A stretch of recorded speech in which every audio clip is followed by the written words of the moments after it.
Shalom. Renungan kebenaran firman Tuhan hari ini terambil di dalam Injil Matius pasal 13 ayat 53 sampai dengan ayat yang ke-58. Judul renungan hari ini, kekuatan ketidakpercayaan.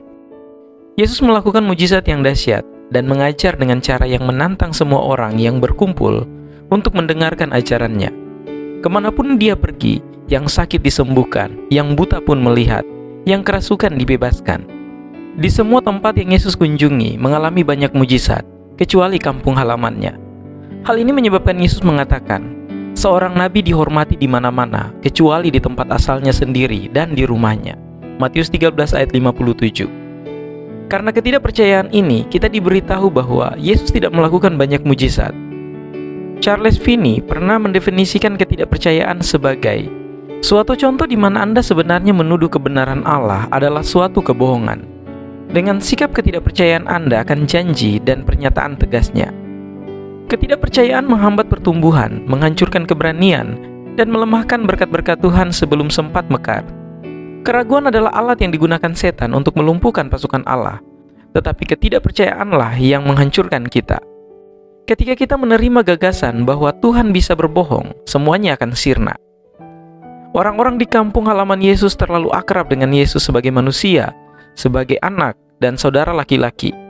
Mereka tidak dapat melihat melampaui batas kemampuan mereka untuk melihat Tuhan yang supranatural berdiri di depan mereka. Seberapa sering kita melakukan hal yang sama?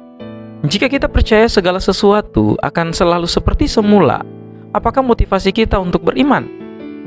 Iman membutuhkan kepercayaan supranatural. Untuk percaya pada kuasa Allah, kita harus percaya bahwa Dia menjelma menjadi manusia dan lahir dari seorang perawan. Kita harus menerima bahwa segala sesuatu yang dapat dirasakan indera kita diciptakan oleh tangan Tuhan yang membuatnya menjadi ada. Kita harus memiliki keyakinan bahwa tidak ada sesuatu pun yang berada di luar kendali Tuhan, dan bahwa unsur-unsur alam dan hukum tunduk pada kehendak-Nya. Ketika kita menerima semuanya itu, segalanya menjadi mungkin.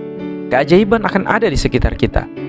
Apakah kita membatasi pengalaman kita dengan mereka karena keakraban kita dengan metode yang Tuhan gunakan? Pernahkah kita meyakinkan diri sendiri bahwa mujizat tidak akan terjadi kecuali jika tanah berguncang atau paduan suara malaikat menerobos pintu kita? Atau apakah kita terbuka kepada Tuhan menggunakan hal tak terduga untuk mewujudkan kehendak-Nya? Jika iman sebesar biji sesawi saja dapat memindahkan gunung, bayangkan apa yang dapat dilakukan oleh keraguan. Kiranya Tuhan Yesus memberkati kita semua.